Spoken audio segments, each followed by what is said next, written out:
తాకట్లో ఉన్న మీ బంగారాన్ని విడిపించి ఆ రోజు ఆన్లైన్ రేటుకి కొంటాం. Sharma gold company. సార్ అట్లనే మరి గోల్డ్ పరిస్థితి ఏంటి సార్? ఈరోజు గోల్డ్ చూస్తే మనకి 150 అలాగే 140 లాగా ఉంది అని చెప్తున్నారు. మరి ఇప్పుడు గోల్డ్ కొనుక్కోవడం బెటరే అంటారా? వాళ్ళకి కూడా మళ్ళీ పెరిగే ఛాన్సెస్ ఉన్నాయి. మనం గోల్డ్ కూడా మీరు చెప్పినట్టు స్టార్టింగ్లో 1,75,000 80 వరకు కూడా చూసాం మనం. ఒకసారి 40,000 వరకు ఇక్కడ మనకి వేరియేషన్ కనిపిస్తుంది. అవునండి. గోల్డ్ కూడా కొంచెం ఇక్కడ ఏంటంటే గోల్డ్‌కొస్తే మాక్సిమం వచ్చి ఇంకొక 1,35,000 ఆ రేంజ్ మేజర్ సపోర్ట్ వచ్చేస్తది. 1,40,000-35,000 మేజర్ సపోర్ట్ వస్తుంది గోల్డ్‌కి. అక్కడి నుంచి అక్కడ స్టెబిలైజ్ అవుతుంది. సో రేపు పట్టొచ్చు మండే సార్ మరి అది? హ్మ్. ఎంత టైం పట్టొచ్చు? రేపు ఎల్లుండిలో వచ్చే ఛాన్స్ ఉంది. 2-3 డేస్‌లో వస్తుంది. సో మంగళవారం కల్లా ఆ రేంజ్ వచ్చి అక్కడ ఆగొచ్చు. ఎందుకంటే ఇప్పుడు ఒక్కసారి ప్రైస్ షాక్ జరిగిందంటే అది కంటిన్యూ అవుద్దనమాట. కొంచెం అందరూ కూడా భయపడుతుంటారు. అక్కడ మళ్ళీ సపోర్ట్ వచ్చి ఆగితేనే సో మళ్ళీ అందరికీ ధైర్యం వస్తది. సో టెక్నికల్స్‌గా ఏంటంటే ఆ రేంజ్‌లో సపోర్ట్ ఉంటది కాబట్టి అక్కడ మేజర్‌గా సపోర్ట్స్ అవుతారు.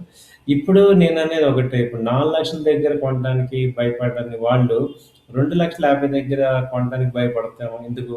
తక్కువ దాదాపు 2,00,000 తగ్గింది కాబట్టి ఇక్కడ కొనుక్కోవాల్సిన టైం ఇదే. ఓకే. ఇంకా మహా తగ్గినా ఇంకో 1,00,000 తగ్గుతది కానీ సిల్వర్‌కి ఒరిజినల్ డిమాండ్ ఉంది కాబట్టి ఈటీఎఫ్స్ గానీ, ఈ సిల్వర్ బీస్ గానీ ఇవన్నీ కూడా ఇక్కడ తీసుకోండి. అక్కడ హై లెవెల్‌లో కొన్నప్పుడు బానే ఉన్నప్పుడు మరి ఇక్కడ కూడా కొనుక్కోవచ్చు కదా హ్యాపీగా. సో అనేది నా పర్సనల్ ఒపీనియన్. అంటే ఎప్పుడైనా లో లెవెల్‌లో కొనుక్కోవాలి కానీ హై లెవెల్‌లో కొనుక్కోకూడదు. హై లెవెల్‌లో కొనుక్కుంటే విపరీతమైన క్రాషెస్ అవుతాయి. ఇప్పుడు కొన్నా గానీ long term point of view అంటే ఓకే. ఒక 1 ఇయర్ నేను హోల్డ్ చేసుకోగలను. నేను ఉంచుకోగలను అనుకున్న అమౌంట్‌లోనే కొనుక్కోండి. ఇబ్బంది లేదు. ఓకే. ఫైనల్‌గా అయితే మనకి 150 250, 230కొచ్చి స్టాప్ అయ్యే అవకాశాలైతే కనిపిస్తున్నాయి సార్ సిల్వర్. అవును. అవునండి. ఇది 230 మధ్యలో మేజర్ అవుతది. ఎందుకంటే ర్యాలీ 1,30,000 1,00,000 నుంచి స్టార్ట్ అయింది.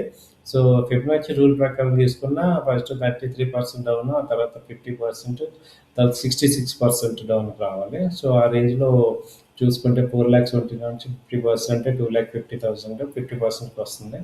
సో అక్కడి నుంచి సపోర్ట్ తీసుకోవాలి. మెయిన్ ఫస్ట్ 33% దగ్గర సపోర్ట్ తీసుకోకపోతే 50% దగ్గర కంపల్సరీ తీసుకోవాలనమాట. ఎటు డిమాండ్ ఉన్న ప్రొడక్టే కాబట్టి కొంచెం అక్కడ సపోర్ట్ తీసుకుంటే రివర్సల్ అవుతది. ఇబ్బందేం లేదు. Okay. Right sir. Thank you so much.